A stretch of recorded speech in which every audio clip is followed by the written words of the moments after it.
What's up, y'all? My name is T. Shaw, and this is Brewin Black Podcast, where the contents we serve you is authentic, vulnerable, and relatable.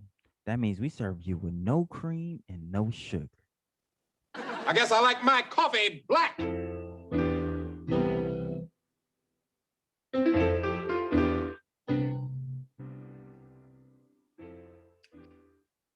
Yo, yo, yo, this is Scholar P checking in. Pronouns he, him, his. And it's your boy T Shaw, pronouns he, him, his. And this is Brewin Black, giving you all the latest in black news and entertainment for our intellectuals, our millennials, and those who like their information just like we like our news. Black. Black.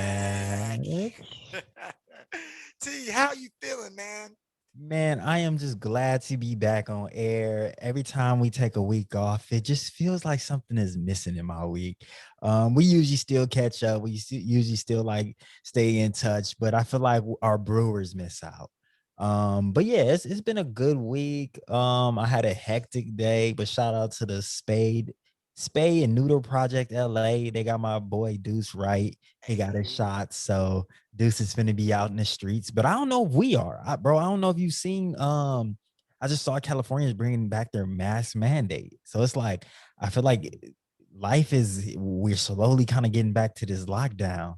That's kind of it's sad, bro, because I feel like summer just finally got to us. We finally got outside. Man, look, and the crazy part about it too is, my birthday is literally less than a week away, and my birthday celebration is next weekend, and so I'm thinking about that too. And I'm like, I done booked the spots, I done paid the money, so they gonna give me my money back if the outside shuts down. That's the first thing I go to. But in all seriousness, I never stop wearing my mask just because I don't trust people like that. You know what I'm saying? People were walking around reckless, during the pandemic and after California opened back up. And so, it's gonna, I think in some ways it's gonna be more the same for me, but I think it's sort of sad because everybody was, like you said, getting comfortable with being outside all the time.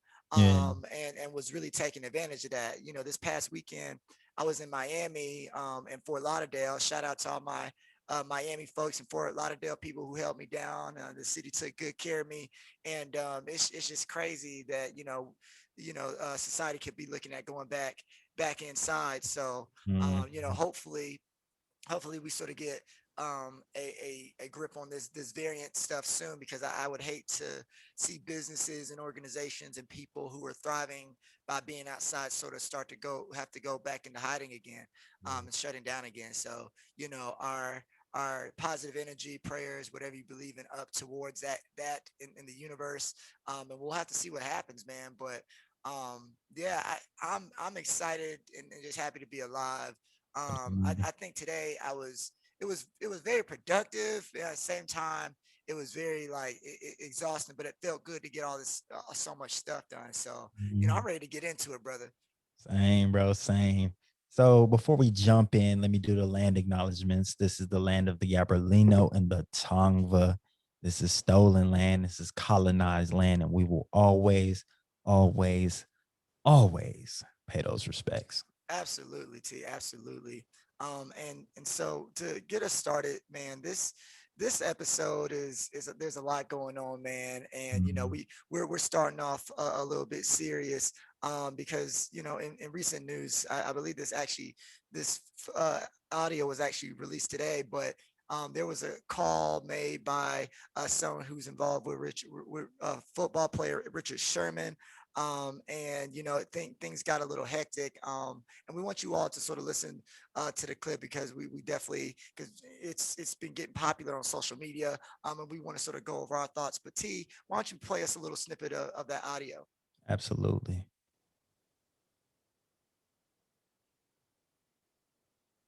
911, what are you reporting? I need officers to my house now. My husband is drunk and What's threatening to the kill himself. stop? I'm- What's the address? Are there He any is- weapons? Stop. We Are there we any- took we listen took to no. me. There's no gun. I'm saying there are no weapons, ma'am. There are You no didn't let there me are no finish. weapons. You need to stop interrupting me so I can get the information I need to get officers expedited. I need officers here now. What's he doing that you think he's going to harm He's himself? he's being aggressive. He has sent text message.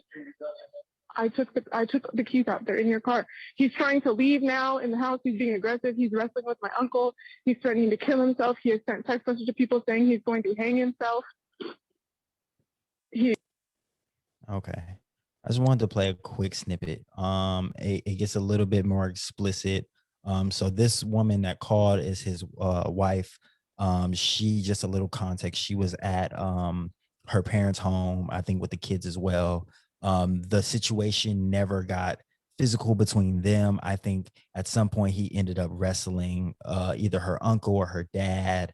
And she goes on to talk about how he was just really drunk. I think consumed maybe 2 bottles of alcohol, like 2/5 of alcohol. But later on in the audio, she goes on to tell the operator that, hey, look, like this is a black man. This is Richard Sherman. And I want you to know that right now he might be suicidal. So we're trying to avoid a situation where it's like suicide by police, because we know how quick the police is in pulling the trigger. So it was giving that heads up, and that heads up might have really saved his life. But I think also is really being able to pay attention to how condescending this operator was. Like, I think when someone is to be trained in a situation for this, right? Like you're handling 911 calls. No one's calling 911 because they're completely calm and completely rational and have all the right things. But it's like the lady, it just was rude. Like, she's like, you need to stop interrupting me. And it's like, let the woman tell her story, and then you can ask these different questions based on the information that you didn't get on the things that she's telling you.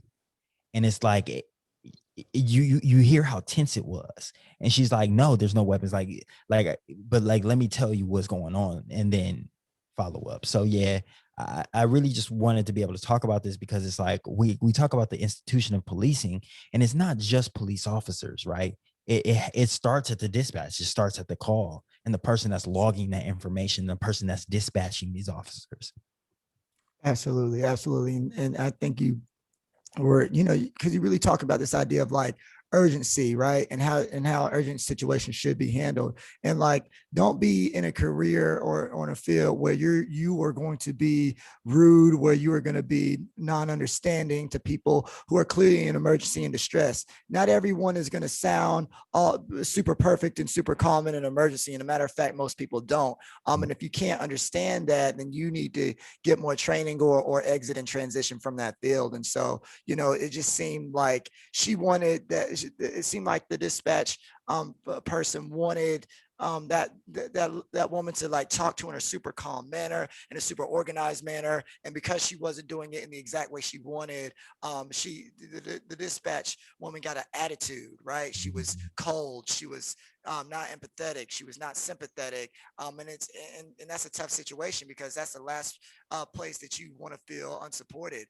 is when you're making that call to dispatch. So I hope that the dispatch woman, really was able to re-listen to that experience, and make some changes based off that. But that's just inexcusable. Absolutely. And I think that it becomes a thing where you also have to pay attention to what the woman what Richard Sherman's wife, I guess, like was saying in the sense of, hey, let me just let you know, this is a black man. He is Richard Sherman, so he's a notable black man in sports. So, and he's talking about wrestling the police. And what we know is that, black people don't get the same luxury of, their interactions with police as white folks do. And so it was great that she warned the dispatch a woman about that situation. But we really sort of want to talk about very briefly, like, why that's so important, because for those of you who don't know, we're gonna get into something called our light Growth. roast. And that is where we actually criticize someone or something in society, and we try to do it with love, but sometimes there ain't no love. And this dispatch call actually sort of relates to our light roast, because our light roast is about this white woman who was harassing a black woman in a Victoria's Secret store. But when the black woman actually started recording the white woman used her tears. Now, you know, it's to try to create sympathy around her. So we're going to get to why that's problematic, but I want to stay with the Richard Sherman thing, because there was also recently a black woman in a Walmart who was assaulted by a police officer. The police, you know, allegedly were trying to break up a fight, but the black women that they actually were tried to handcuff and you know restrain, they were saying, hey, these women had threatened us. We were trying to make sure that like we were safe. We're just trying to make sure we're together. And you know, the story goes, they they were sort of going back and forth with the officers. The black woman attempted to bite the officer, and the officer punched the black woman out. And the black woman actually was allegedly a month pregnant. And so we see that there's a mishandling of black people when it comes to police officers that you know does not happen with white folks. I've seen stories of white men literally being on a craze, killing mad white people, running up to cops naked, attacking cops, and still being able to you know get restrained in a proper manner without being hurt Yeah. or sustaining any injuries, right? But you have a pregnant black woman who's half your size that you feel like you have to punch out because she attempted to bite you, Mhm. because she feels unsafe, right? And so I think those types of narratives come up a lot, and I think that it's important that we recognize that, like you said, T, there's still even when we talk about the interactions, the dispatch, that there's something that you know black people still don't get, a luxury black people still don't get that we have to understand. Um, Yeah. and now, but I do want to say in terms of our light roast, I don't think that a lot of people understand, you know, what white tears do and what that means. And so I want to talk to white women especially.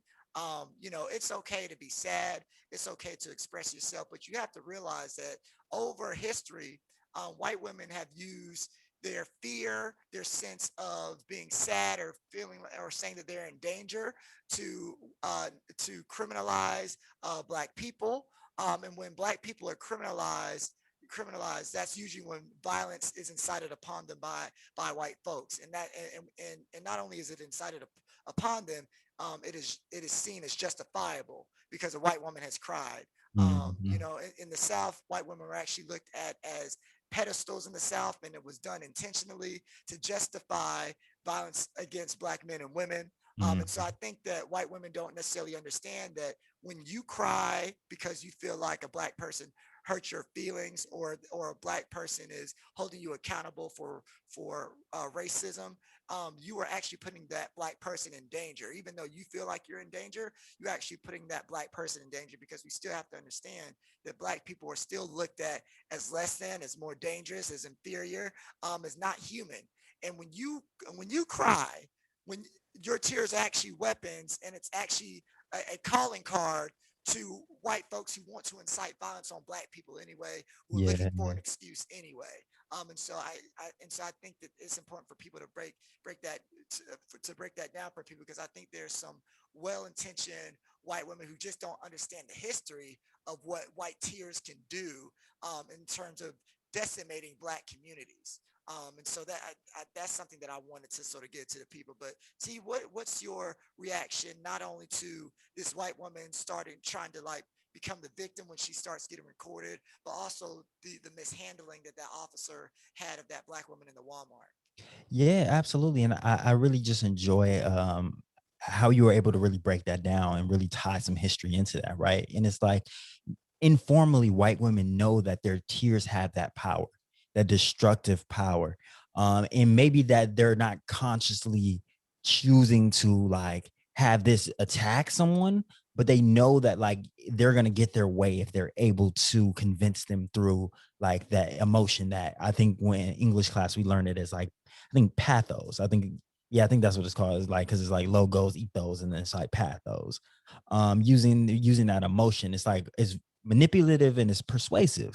And I think like I'm reading this book. So shout out to Octavia Butler. I'm reading this book called Kindred, and it's about this young black woman that is pulled back into the South. She lives in like 1970 or 19 76, and she's constantly pulled back into slavery times, and she has to kind of experience this and try to find her way out. And that you talking about the South and the history of the South, it reminds me, is like one of the white women, she's like the wife of the master, and she like cries, and that forces some of these enslaved people to be sold, or their children's people to be like the children of one of the women she doesn't like to be sold, right? So it's like that's a way we can think about weaponizing, right? Like there's a history of it. Even if women didn't have a lot of power in that time period, they had power over Black people and Black bodies and Black lives. It pulls me back to thinking about that Walmart incident, right? Like I believe that those Black women had a problem with, they seemed white, like by at least just looking at them. I'm not exactly sure what the race is, but that's how race works, right? You look at someone and you make a quick assessment. Like you can tell that these women were Black and these women had paler skin. They could have been Caucasian, they could have been maybe Latina, they could have been something, but they passed as white in that moment. And I think about how from the jump they're pleading with the officer to show some empathy because the woman is pregnant. She's a month or two pregnant. And they continue to remind us, like, we're in this situation because they threatened her, they attempted to jump her, and she's pregnant. So it's like the way that they're they're rough housing or rough handling this Black woman, it tells me that they don't care about this Black life that's growing inside her. And that is something historical that we've seen. Like not only was he punching her, but then at the end he was like, he had his knee on her. And there were people that weren't even really involved, but they hear that this other Black lady screaming like she's pregnant, get off of her. And they're continuing to do so. And it's like, it draws in these, it brings that solidarity out. And that, I think that's kind of what I wanted to pull it to Kendrick. Cause it's like, there's so many, like, we're all kind of in the same space. Right. And it's like, we collectively know like how evil that can be, right? And it's like, but we're all almost powerless in the same way. It's like the same way that like in this book, someone's being whipped, they're pregnant and they're being whipped. And it's like they know that there's no real care for these two Black lives. And it's like everybody around like really wants to say something, somebody wants to jump in, but they can't, because then they're put their body on the line. And it's like, so I think that is something that really is like very startling to me, because we are 300 years beyond that and we're still chained by the same like entities. Like we might be able to voice up a little bit more, but that doesn't change the fundamental outcome. And I think that's what's kind of scary. So just being able to see that white woman throw a temper tantrum in the Victoria's Secret, when she was the initiator of violence, she was the initiator of like the dispute, this actual like altercation. She hits the woman, and then when the woman is recording her, like she has a meltdown and saying like, oh, you're recording me, and then chases the woman around the store saying you're recording me. And it's like, well, this is idiotic, because you could literally just get off the camera, you could just walk out, you could have went so many other ways, but it's like you're having a meltdown on the ground, rolling around, crying and screaming. And it's like, if that was a Black woman, as we can use this Walmart example to like juxtapose, like, Right. Like we see if there was someone that looked like us doing that, there's not that same grace. And I think that's really why we want to pair these things up, because you got to understand, like, people say these things like, oh, like imagine if they were Black, but then it's like, we don't even have to imagine, because we can take these two real world examples that happen 24 hours apart and see how these people are treated. So I think that like yeah, it's disheartening. It's a double standard, but it's nothing that we didn't know. I think it's just proof to explain the things that we all understand. I think like people are going to listen to this and be like, well, yeah, duh, like Scholar P, duh, T Shaw. But it's like, when we try to make these claims, this is what I learned in academia. It's like, when we try to make these claims, people are like, where's your evidence? Where's your sources? How are you going to back this up? And I think looking at examples like this help prove this point. Absolutely. Because I think I think to your point, we've already decided that Black people are the disturbance, right? Black people are the disturbance. And so, you know, if a Black person is quote unquote causing a disturbance out in the world, they don't get the sympathy that white folks get. They don't get that humanity that the other white folks get. You know what I'm saying? And so when we have permanently associated Black people as the disturbance, even when we are trying to find peace and protection for ourselves, we're always going to be looked at as the monster and the other. And so I think that America has to look at itself and ask, why are Black people the disturbance? Why do we associate them with being the disturbance? And what does that mean for Black people as American citizens if they can't have if they can't have peace when they're trying to have peace, if they're always going to be looked at as the problem, no matter what the situation or the context is, right? If one group of citizens, in this case being white women, can literally cry and put someone else's life at risk, then we have to sort of decide as a nation if we're okay with that and how to challenge that if we're not. So Absolutely. we're telling you here at Brewin Black, we're not okay with that shit. So Yeah, we got to figure out how to navigate around that. But absolutely. it's just an unfortunate situation all the way around. Yeah, and I actually just thought of one more example, and I just learned about this. So on social media, Lake Lanier has been like trending very heavy, and it's a very dangerous lake. A lot of people like lose their lives, they get pulled under. There's like undercurrents and different things like that. Um, and I looked into the history very recently because people talk about how Lake Lanier is like haunted. And that they believe that those are the reasons why like people go missing and different things like that. And I looked into the history, and it used to be used to be a Black town that was burned down, like decimated to the ground, kind of like Black Wall Street, and then they flooded over top of it. And guess why it was burned down to the ground? Very similar to Tulsa, Oklahoma, the Green is it Green Witch, uh, Oklahoma. Um, a white woman accused somebody of raping her, and not only did they beat and kill that person, then they took that wrath, that rage, and decimated the whole town. And decimating the town was not enough. They had to literally flood it and turn it into a lake. And now it's like a lake that people go and party at. So like that tells you how these tears have been weaponized over history, and how it fundamentally shapes like the world we live in today. And it's like people don't know that. I had no clue. I couldn't even imagine that was a thing. And yeah. So I think that it just kind of ties everything together and shows that like this is a real problem, and it has always been a problem. And like we have to figure out a way around it. Absolutely. I can't remember because you know what? We actually might have talked about some of that on our July 4th, on our episode around July 4th, maybe like 2 weeks ago. Oh yeah. And so, the a lot of these, because and when you look at Tulsa, when you look at all these different historical moments, this usually these usually start off with some type of false rape allegation claim, which probably in some way, shape, or form is a version of tears being weaponized, right? And so, literally, whole communities can be destroyed.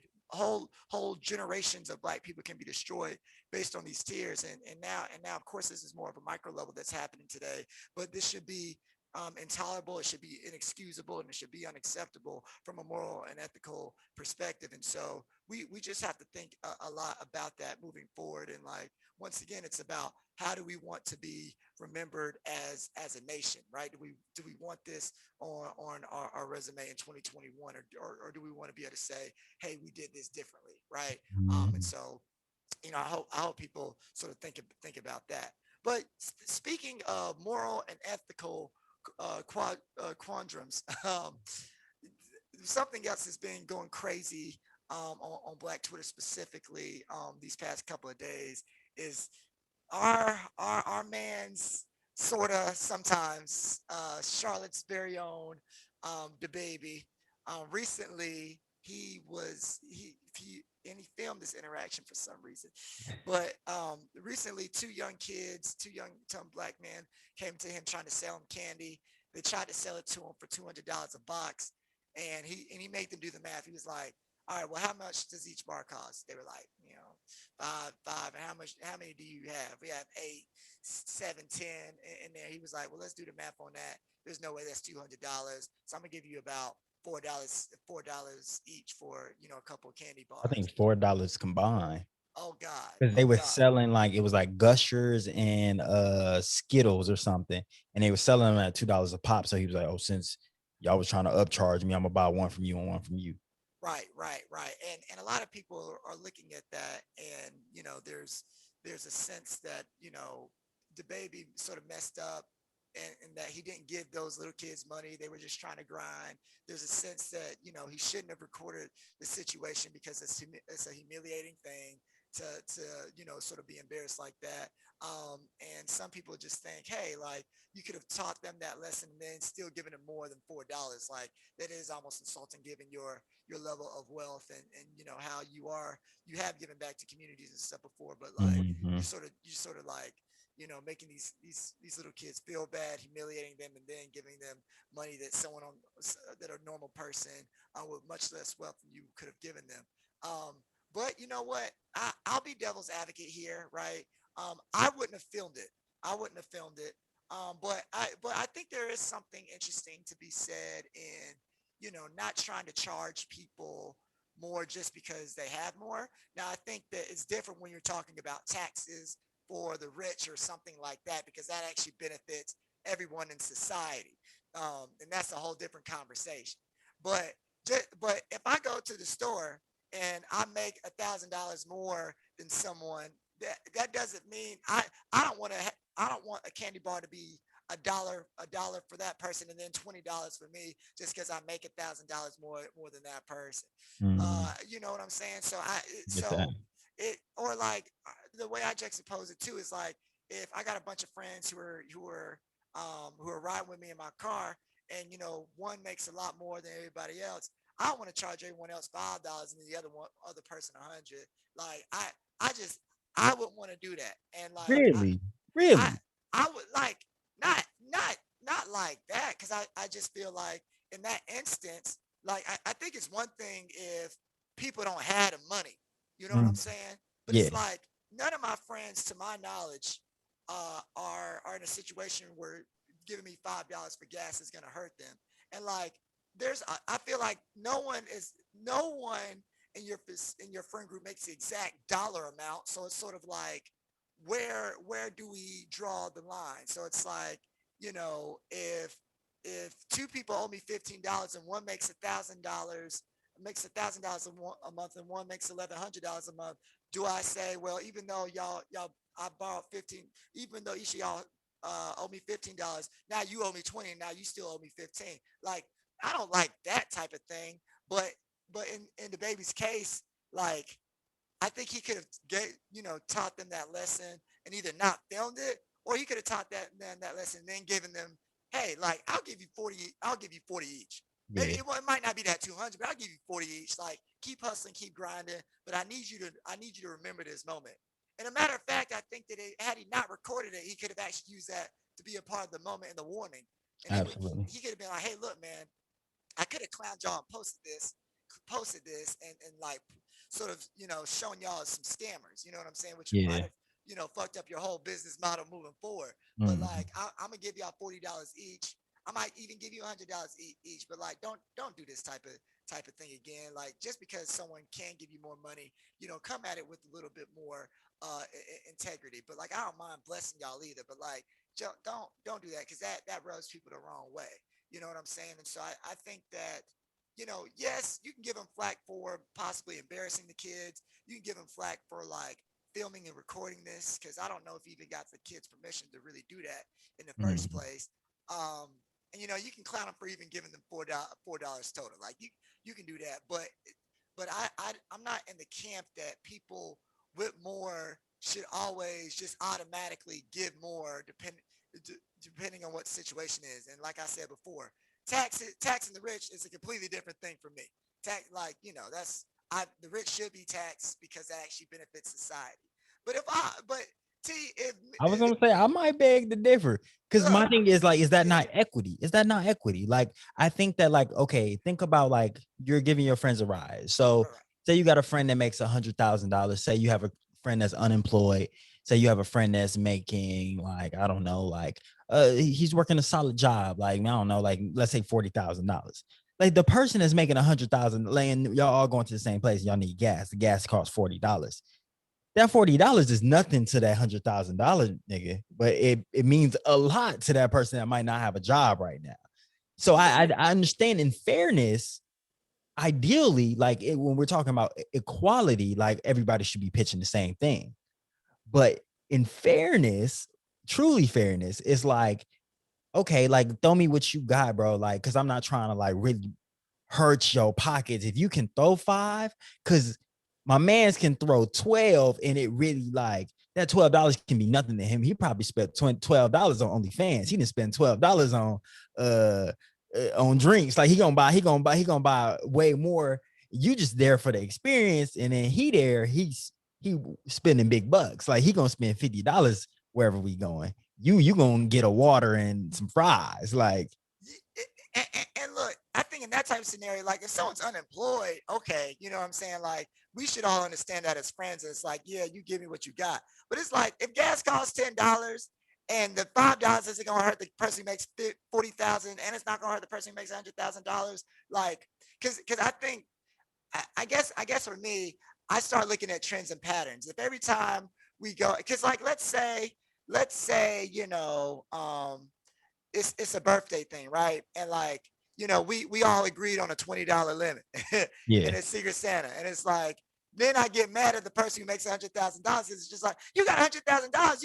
You should have spent $2,000 on me. I don't care what the rules are. Or every time we go out, it's like, oh, everyone bought a round of drinks. You should be buying 5 rounds of drinks just because you can. And for me, it's just like, if we always expect people just because they happen to make more to always contribute more, I think that can start to be that can start to come off as a little bit disingenuous too. I feel like what would be a better situation is if we all know, we should think about the person who has the lowest amount of money and be like, let's do activities that like makes that person comfortable, so that, because it goes back to that conversation we actually had a couple of podcasts ago about like the family situation, and the woman who went with the family, right? So in that case, it's like y'all could, you know, someone should have taken care of her, but like y'all also, like, let's y'all be could have honest, planned accordingly. yeah, y'all could have planned accordingly. Y'all could have done a trip where she didn't have to bust her ass like and work 1,000 hours just to afford it. Like y'all could have done on something that was way more in her range too. But it's like, if I had, cause I think you and I have had this conversation before. Like if I had $1 billion, like, yes, I'm cool with like doing some stuff every now and again that shows that like, yeah, I got this and I'll take care of it. But if people are always expecting me to do more just because I have more, and it's like they do it without gratitude, they just do it with this expectation. Yeah, After a while, that sort of gets like, oh well, you know, we all want to go to Jamaica. Well, I'm not. I mean, the 20 of us, none of us are gonna pay for our ticket. Actually, you're a billionaire. You should pay for us all the time. We're not gonna pay for our food. We're not gonna pay for our hotel. We're not gonna pay for anything because you're the billionaire. We might all be multi-millionaires, but you're the billionaire. And it's just like, all right, dog, like I would rather do something that y'all asses can afford than be the person all the time. And so I think for us, there's a great middle ground. Yeah. There's a great middle ground, because it's just like, if I got it, then like a lot of times, like I do want to like stunt with my friends. I do want to do great things for my friends, and I might go above and beyond. But I think that should be a choice that I have and that I make and that I want to do. It can't be an expectation all the time. You know what I'm saying? Unless it's a situation where it's like, oh, you're my family. Like my kids are never gonna have to worry about it. If I got it, they got it. My partner, they never gonna have to worry about it. But if my friends need it, yeah, let's do it. But like, if we go out, I'm not about to get everyone 20 drinks all the time, and it's always gonna be on me just because I happen to make a lot more than y'all. Because you're right. Because I'm a dad. Yeah, because I think that's definitely over the top. I definitely feel that. You know what I'm saying? And people go broke that way. Like look at like rap and NBA posses, right? You got these motherfucking vultures around you, and it's just like, yeah, I got it. I'm gonna take care of everybody because I got it like that. And it's just like a lot of these niggas ain't even for you. But I think that going back to your point, if it's like, oh, my nigga's struggling, you know what I'm saying? Like, and we all want to do something. We know the nigga struggling. It is like, oh, we got you until you're good. You know what I'm saying? And like, maybe you pay me back, maybe you don't, but like, we got you. We care about you. You know what I'm saying? But I think with some more casual situations, for casual situations, it's like, we got to watch that, because if that becomes a trend in casual situations and not emergencies and not in special moments, you know what I'm saying, then that's an issue. But like, if my boy is making $100,000 and I'm making $1 billion and I want to throw him a party, you know, or one of my homegirls, she having a bachelor, and like, that's my girl, that's my sis. And I'm gonna go big. I'm gonna go big, and I'm not gonna expect nothing in return because I got it like that. But I think that in the situation with the baby, it's just like, you can still stun on those little kids a little bit, give them a little bit more than $4 a piece. And then if you're gonna give them $4 a piece, don't record that, bruh. Like, because I get what you're trying to do, but I think the lesson gets lost when people get embarrassed or humiliated. Because now we all know those kids' faces. Everyone knows they sell candy. Everyone, and then all those other people that they sell to, they might not even trust the kids anymore when they're selling them candy. So it's just like, the baby, I don't know if you should have recorded that. Maybe even talk about the experience of the lesson, but don't record the kids, brother. I don't like that. Absolutely. And before I give my opinion on it, I know the baby actually talked to Complex News. Yes. So I'm gonna play just a short clip of that, just because he talks about why he made this decision. I think that's important to this conversation. So there's an important lesson there. Like, when you try to be greedy, you'll block your blessing. Absolutely. That's exactly what happened. Anytime I buy something from somebody hustling like that, like, I buy the whole thing, especially when it's kids. So I give them the opportunity to just make it make sense why you want $200 for this. You tell me, man, I usually charge somebody this for the whole box. I'm just going to charge you $2 all the way down. And I'd have looked at them, gave them $1,000. But I respect they hustle. I ain't cuss them out and this and that. I gave them knowledge and bought one piece of candy from each of them and closed the door. And see, my thing is, it's like, with that, if you were saying that you would have gave them $1,000, like, if they gave you the right price, if you were already going to give them that money, why couldn't you teach them that lesson, but then give them that money? Because it's like, you're not really teaching them no lesson. At least that wouldn't teach me a lesson. I don't think so. Like, because he's saying like, you blocking your blessing, but you never know when that is really coming, right? So it's like, you just gave me $2 just like everybody else. So the next multimillionaire that I come across, I'm gonna try to do the same thing personally, because I don't know exactly what you're gonna give me, right? And I do think that, like, as kids, like, yeah, they overcharge them, but like, people do that already. Like, I watched a show called what's that show with 2 Chainz? The most what is it? The Most Expensivest Things. And it's like, I see white people on that show selling wine for $300,000, and it has like a rock in it or something. And it's like, they're hustling more than them. Like, so it's like, but they valued their product at this. But value is subjective. They could have said, oh, we sell these for $5 a pop. So then what if they did the math and it added up to that? You see what I'm saying? So like, I get what he's saying. I don't think he's a villain like a lot of people painted him out to be, but I think it was corny that he posted it. I think it was corny that he didn't give him no money. Cause it's like, I don't know DaBaby personally. You said that he gives money to the community, but then I look at like rappers like Sauce Walker. Sauce Walker, one of the dudes that got a diamond in his face. I think he actually did it before Uzi. And I've seen videos of him. He from Houston. A hood nigga. He be just in the hood, just giving kids just money, just cause.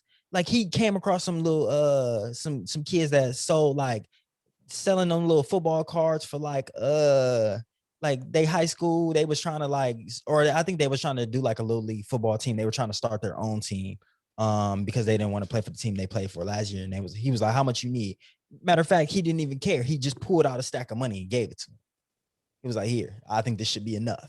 So it's like, why does it even matter? Like, my thing is even too, and it's like, and maybe this is just me, it's like DaBaby, like, this is kind of what I'm going back to. It's like, money, it's like knowing that DaBaby probably was wearing $1,000 worth of chains. And I think people gonna call this pocket watching, but it's like, this money is so dispensable to you, but you can't understand how important that is to them.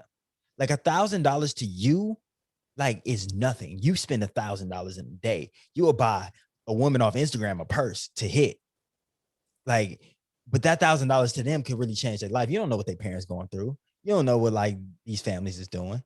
So it's just like when you are in control of that much wealth and you're frivolous with it. I think that you have less, to me personally, you have less like investment in what that money is used for. And I think that that's controversial. I think a lot of people don't think the baby's wrong. It's like he taught them a lesson. It's his money. He can do with his money. But it's just like, I think that when you have so much money and you do whatever with that money, it's like, how can you pick and choose? I guess because it's your money. But again, it's like, I don't know. I guess the way I look at money is like nobody works that much harder than anybody else to say that they deserve that much more money than these little kids. Like the baby's not that good of a rapper. The baby hasn't worked that hard in his life to like to differentiate them kids when they turn 18 from him. Like, no, he just happened to be the one that made it. Like, I'm sure he put time into his craft and stuff like that. But he talk about how he not that good of a rapper. I read this thing that was talking about how he didn't really see himself as a rapper, and we can hear that in his music. Like, so I don't know, man. Like, I just think that it was stingy. I think it's stingy, and I think because people think of money like that is the reason that we're in the troubles that we are in the world. Well, and I like your point, because like on one level, it's like people can do what they want to with their money, and at the same time, it's like it is like you said, we don't know how much that $1,000 would have changed those two kids' lives. You know what I'm saying? And I just feel like, I think it was on the street wearing wife beaters, bro. Like, yeah, and like you could have even just recorded the lesson and then turned that shit off and then left us to wonder what happened. But I just think that it goes back to what you were saying, like, what did those kids learn? And I feel like it's tough, because when you're embarrassed and you're humiliated, lessons don't come through your brain, because it's just like those kids probably would have rather him not giving them any money than giving them $4 after you lecture me. You know what I'm saying? Because it's just like, because I can't say for sure that they're not going to go and do the exact same thing, because now they've been humiliated and embarrassed. And when people do that, they rebel against whatever you say anyway. Or in my mind, they've been humiliated and embarrassed because like they didn't come away with anything. The baby, for all the criticism he's getting, he's still rich. You know what I'm saying? Like doing interviews, like got paid for this complex interview, I'm sure. Like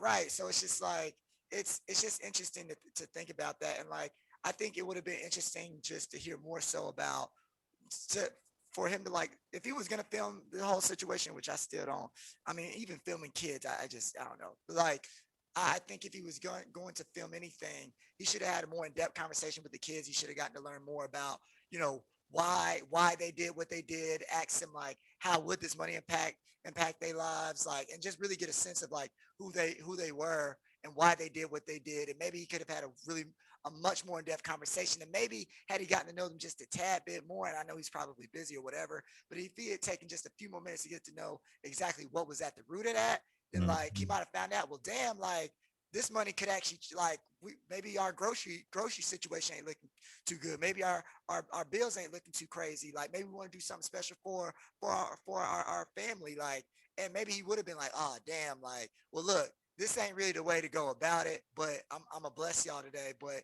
y'all gotta promise me, like, be genuine with people, and people will want to bless you more. And like that would have been a great viral sensation, and he would have been the superhero today. So I think that that's just something that we sort of have to think about. Just thinking about how money can change people's lives, and how you don't want to be stingy, and thinking about ways to, like, teach people lessons without humiliating them, and teach people lessons, but still be able to be a blessing towards people if you can. So, that's interesting to think about. But you made a really, really great point when you were talking about the baby and talking about being frivolous, right, with your finances. And recently, we had billionaires like Richard Branson, go to space, and there's an alleged industry that's in the works of space tourism, Yeah. right? And T, I want you to go into this a little bit more, and tell people about someone named Jill Scott Heron, and this famous poem poem called Whitey on the Moon, and why that has such great context for this particular topic and conversation. Yeah, yeah. And I'm realizing how brilliant of a transition it is right now, too, right? Because it's like, think about like the baby, but like times a billion, like, or Right, times right. like Literally 10, times a right? billion. Yeah, like that's how much money they have. And so I want to play this quick clip of Gil Scott Heron's poem, Whitey on the Moon, so you can really start to understand and contextualize this conversation we're gonna have. And millions and millions of dollars are continually sent into outer space while we continue to face the same problems here on the ground. Poem said, a rat done bit my sister Nell with Whitey on the moon, and her face and arms began to swell, and Whitey's on the moon. I can't pay no doctor bills, but Whitey's on the moon. 10 years from now, I'll be paying still while Whitey's on the moon. You know, the man just upped my rent last night because Whitey's on the moon. No hot water, no toilets, and no lights, but Whitey's on the moon. I wonder why he's upping me, because Whitey's on the moon. I was already giving him 50 a week, and now Whitey's on the moon. Taxes taking my whole damn check. The junkies make me a nervous wreck. The price of food is going up. And as if all that crap wasn't enough, a rat done bit my sister Nell with Whitey on the moon. Her face and arms began to swell, and Whitey's on the moon. Was all that money I made last year for Whitey on the moon? How come I ain't got no money here? Whitey's on the moon. You know, I just about had my fill of Whitey on the moon. I think I'll send these doctor bills, air mail special, to Whitey on the moon. And that was, I think, 40, 50 years ago at this point. And it's so relevant to today. So just like Scholar Pete was talking about, there is now a billionaire space race. So we just had Richard Branson go up to space a few days ago, was talking about it. There was a whole like little event. But I want you to know that like taxpayers paid for that. I understand it's a private company, but I want to say New Mexico, the taxpayers of New Mexico paid about $220 million to build a space like port. And this was like a futuristic vision to entice Branson's company to come there. So even though these are private companies, it is public funds, like our money, going to woo these people to bring, you would think, more money back into the state, but it's not coming back to us. And I really want to point out that it's a billionaire space race because it's Jeff Bezos. We know who Jeff Bezos is. I think he just stepped down as the CEO of Amazon. Jeff Bezos is worth almost $190 billion, $190 billion. And he's planning to fly to space on the 20th. And it's a spacecraft created by his own company, Elon Musk, who has a SpaceX. He plans on going to space, and they're all pushing to create a tourism, just like Scholar P was talking about, around space travel. And that really makes us think about like the privilege that they have, right? Like this is all rooted in privilege, and it's not necessarily making the world a better place for most Americans or most people in general. It's really just like a flex. More than anything is a flex. So I know we were just talking about the baby and his chains and stuff like that, but like this is even on a different level. Like these aren't even material goods. This is purely just like for giggles, like shits and giggles to me. And it's really the true motivation behind it is to make more money. And I think that that's what really makes me sick. Yeah. And just, to your point, I think that it's just so interesting because we talk about the money that those little kids that could have changed those little kids' lives. And it's just like, there's some stats on like what it would take to end homelessness, what it would take to give everyone free healthcare. And it's like, it's definitely within these billionaires' means to like really solve a whole country's problems. You know what I'm saying? And it's just it's so interesting because let's take the moral and ethical argument out of it, right? if you are a billionaire and your goal is to actually make more money, I don't think people realize this, but if you actually, because we always, there's always this conversation that conservatives have about these trickle down policies, right? So give it to the top and it'll trickle down to the bottom. But let's talk about ground up policies. If you actually empower people who have nothing or who have significantly less than you, they actually have more money to stimulate the economy and make your ass richer. Absolutely. You know what I'm saying? If you end homelessness, if you start putting more people in school and giving them more resources, if you start giving people more job trainings, if you get rid of BS policies and get people out of prisons, if you put more in healthcare, there will actually be a more educated, more workforce ready, healthier society that will be able, right, that will be able to be your consumers in the future. I was just watching Damon John, who's the black guy on Shark Tank, and the founder of Food Booth, For Us By Us, shout out to him. And he was talking about how the people, 15-year-olds that are on social media right now are going to be his 25-year-old consumer in 10 years. So he's trying to figure out how to empower them and reach them now.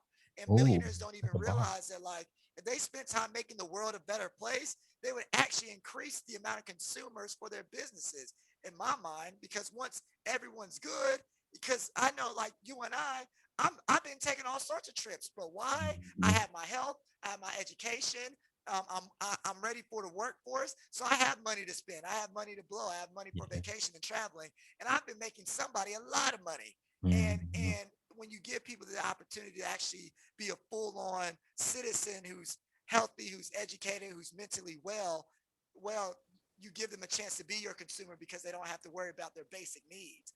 And so I think that billionaires miss that from a, like, forget the ethic and moral standpoint if that's not what drives you, because I don't think that's what drives most billionaires. But then let's go back to the ethical, moral standpoint of it. It's just like, y'all could really be changing people's lives first, and then have plenty of money for the rest of your life, for the rest of your great grandchildren's lives to chill.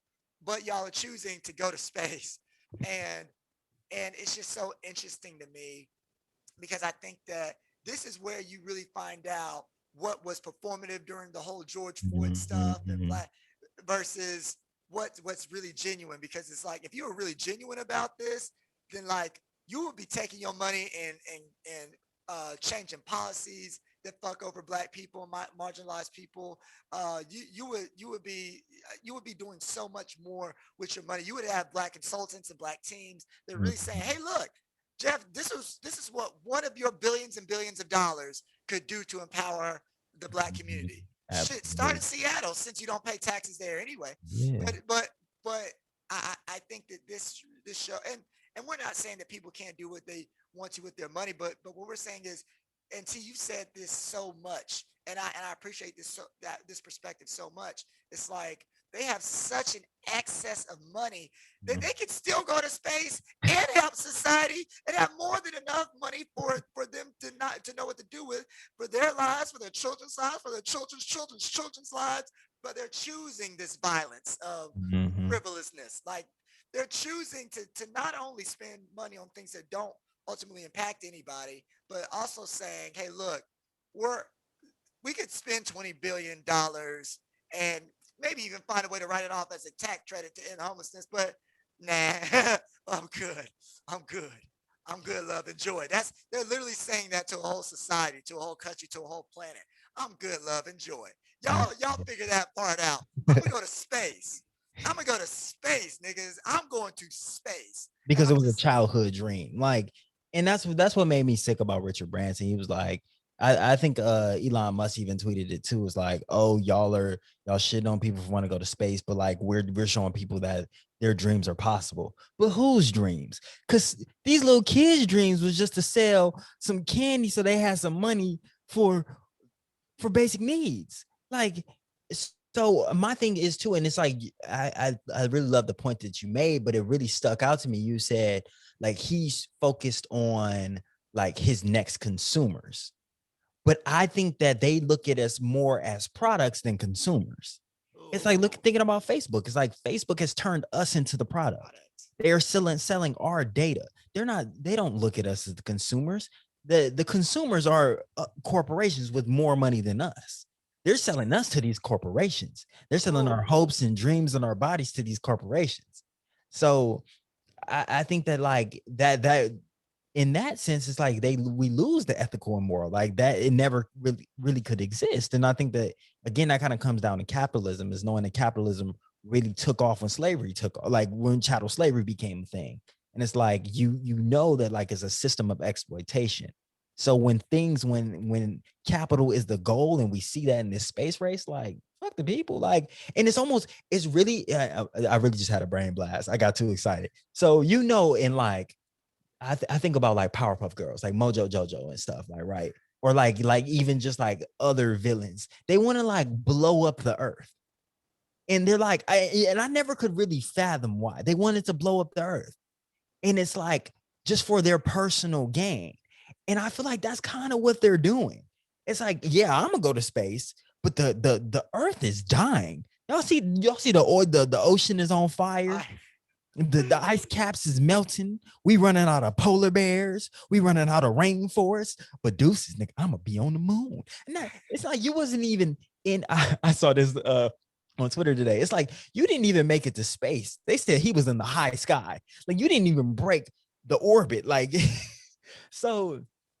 I just think it's like this money can be spent on much better things. Like, just like you said, education. I looked it up earlier. It's like education, public education in just the United States they said underfunded by about $150 billion. Jeff Bezos is worth over 187. So it's like he could literally give up most of his fortune and still have at least 30 something billion dollars, if I'm doing the math right, about $27 billion.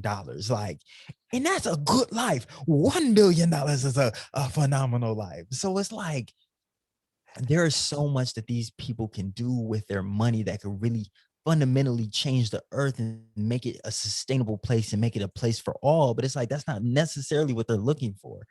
It's like if we all are gonna go down, like I'm gonna go down having the best time I can have. And like, I guess y'all just gonna die. And it's and that's the consumer and us being the product. That first of all, that was an incredible point. But but I think secondly too, I think that like to your point, bro, it's like they, even if they gave up all that money and they only had 80-some billion dollars left, these they're young. They are so young. They're going to get that money back before they die and then some.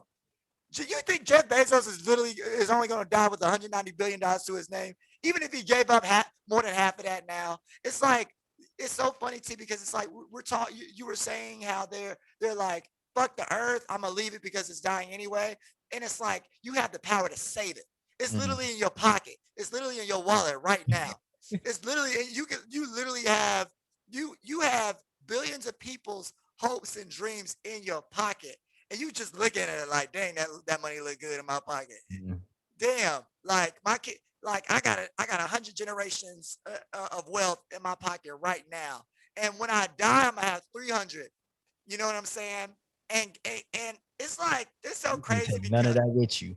That's the thing. You can't take none of that with you. And what's wild is that because of their infrastructures that are set up, their future generations of children are probably going to find a way to triple, quadruple that wealth, And so even if you gave up every dime you had, like you would still die with several hundreds of billions of dollars. Most of these people, like your money can damn near not run out, but you're saying this stuff looks really good in my pocket. And so it's a crazy thing to sort of to think about, Tia, and I think you make some great points there, and it's very, very fortunate. And so, once again, people should do what they want to with their money, but I think that from a humanistic standpoint, you have the power to change, because like and fuck going to space, you can end homelessness and hunger. Yeah. Like, you think your legacy is good for going to space? Do you know how many Jeff Bezos t-shirts? No, that's the biggest flex in the world. If Jeff Bezos said, I'm gonna give black people reparations. If all the billionaires, do you know how many? I would become an Amazon member. I would get all the Prime. times there wouldn't be a Pemberton alive after me who wouldn't have Amazon Prime. You understand me? These people could, they could really, these motherfuckers could end financial racism. They could pay, they could give reparations back. They could do so many things if they actually put their minds to it. I deliver a package a day for them. Like, that's what I'm saying. I don't even need it.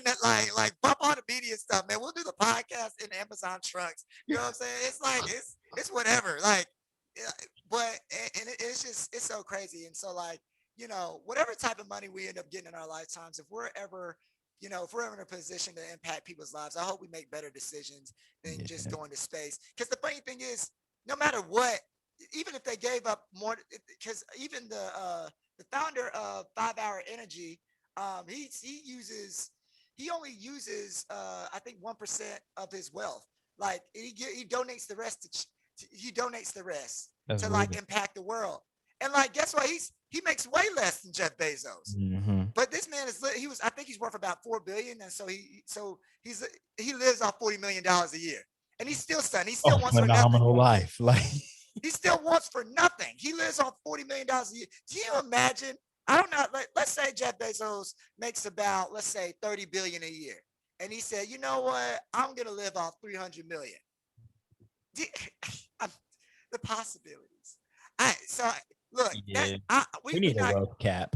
Look, man, because at some point the government needs to step in and be like, no, we got to save lives. We have to actually make America a better place for everybody, so that we can actually be a #1 country.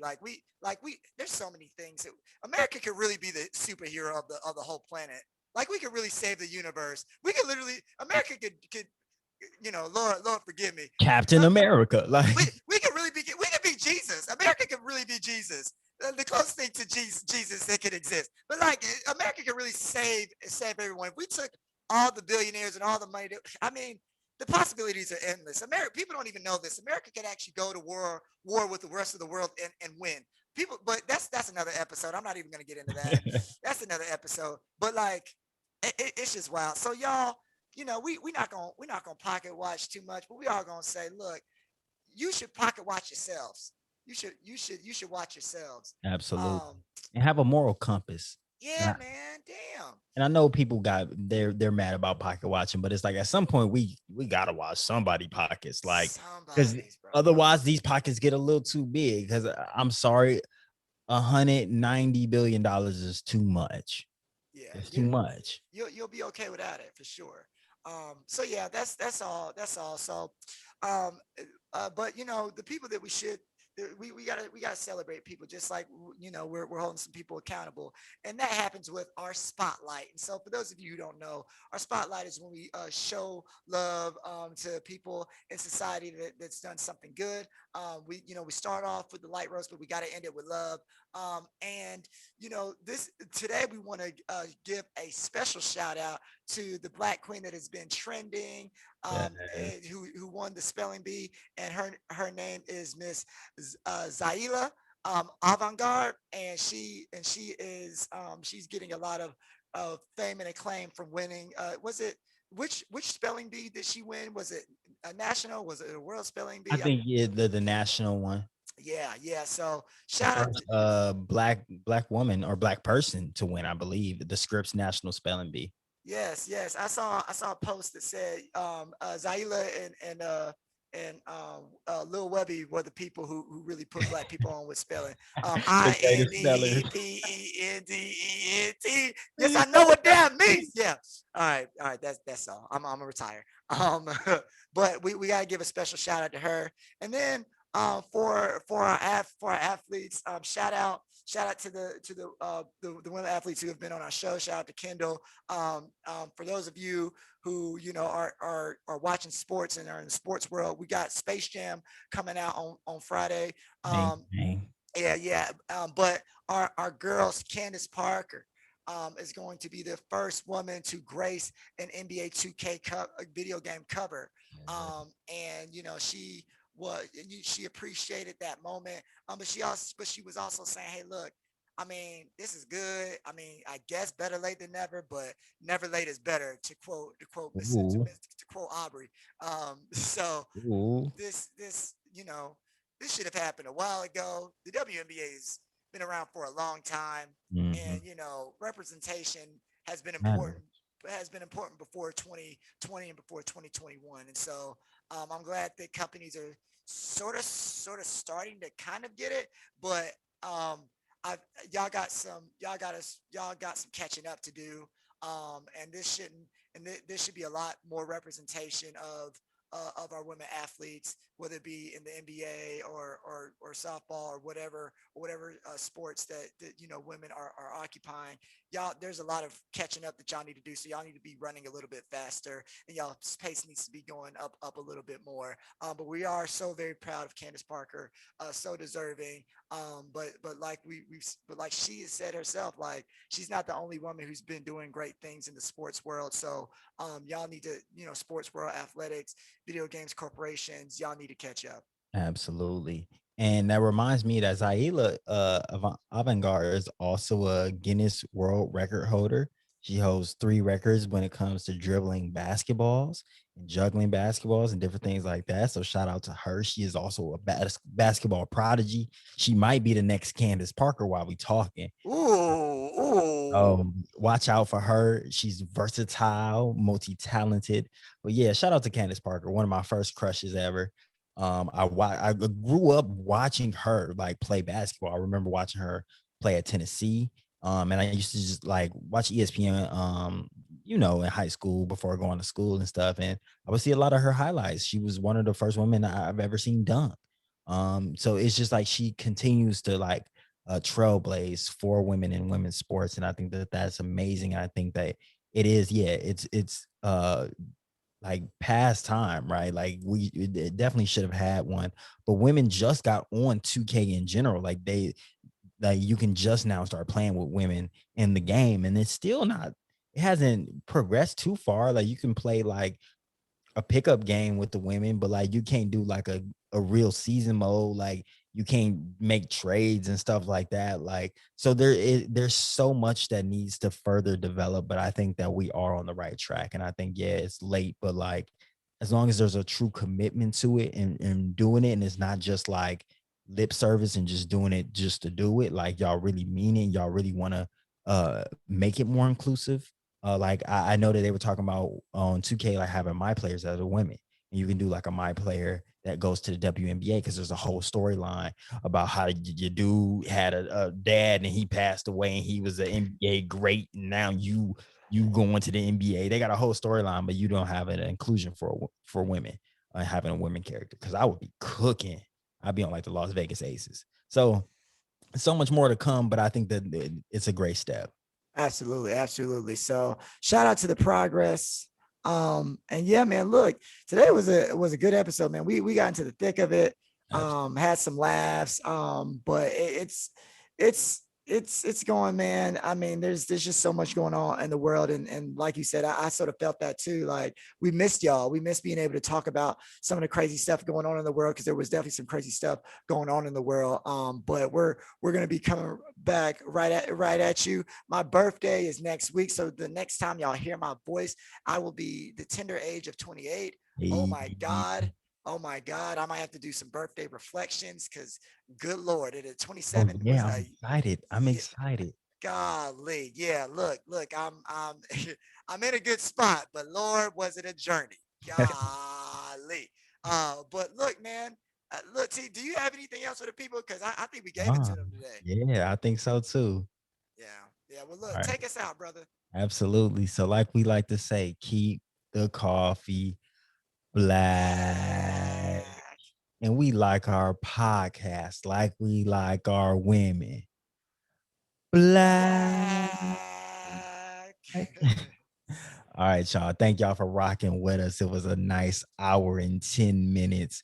And we will see y'all next week for Scholar P birthday. All right, y'all. Peace.